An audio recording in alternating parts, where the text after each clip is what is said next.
પાણીની અછત ઊભી કરી અને ભૂમાફિયા પૈસા કમાઈને એના માટે આ આખું ષડયંત્ર ઊભું કરેલું છે।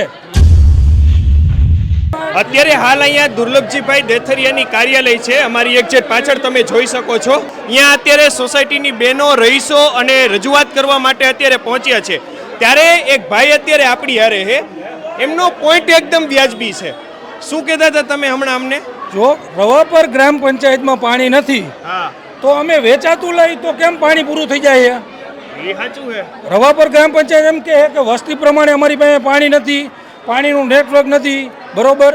તો અમે 20-20 લાખ રૂપિયાના વેચાતા પાણી લઈને નાખી દીધા તો પાણી તો ગ્રામ પંચાયતના તળમાંથી જ આવે છે ને, ભલે મચ્છુમાંથી ભરે કે રફાડિયાના તળાવમાંથી ભરે, પાણી તો વેચાતું લઈને અમે પૂરું કરી જ છીએ ને।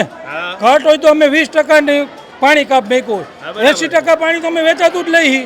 20-20 લાખ રૂપિયાના પાણી અમે વેચાતા લઈને નાખી દીધા તો પાણી તો ગ્રામ પંચાયતમાં જમીનમાંથી જ આવે છે ને, ગમે એટલે મૂળ લાખ રૂપિયા દિયો તો મળે ને, પૈસા દિયો તો મળે।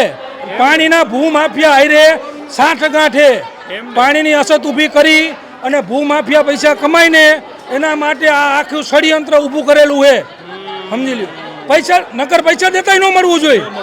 પાણી રહ્યા ને, પાણી ન હોય રવિભાઈ, પાણી ન હોય તો પાણી પૈસા દેતાય ન મળવું જોઈએ, સમજી લ્યો। તો પાણી કેમ નથી મળતું? પાણીના ટેન્કર પહેલા 500 રૂપિયામાં નાખતા, એના અત્યારે 800 થઈ ગયા છે, અને મોટા ટેન્કર 3000માં આવતા, એ લોકો 4500 લે છે। બધા પાણી નાખવાવાળા પૈસા લે છે, પાણી છોડવાવાળા લે છે, એટલે આ બધું ષડયંત્ર ગોઠવાયેલું જ છે। એટલે વાત એકદમ વ્યાજબી, પાણીની અછત હોય તો ક્યાંય નથી અછત ઊભી કરી છે પાણીની, પૈસા કમાવા માટે આ પાણીની આખી અછત ઊભી કરેલી છે। એટલે સારી સારી સોસાયટીઓની અંદર પાણીની વ્યવસ્થા હોય છે, અમુક સોસાયટીઓમાં નથી દેતા। શું અંદરો અંદરનું છે એ હવે હરી જાણે, પણ કંઈક સમસ્યા બહુ આ લોકોની મોટી છે, એ વાત વ્યાજબી છે।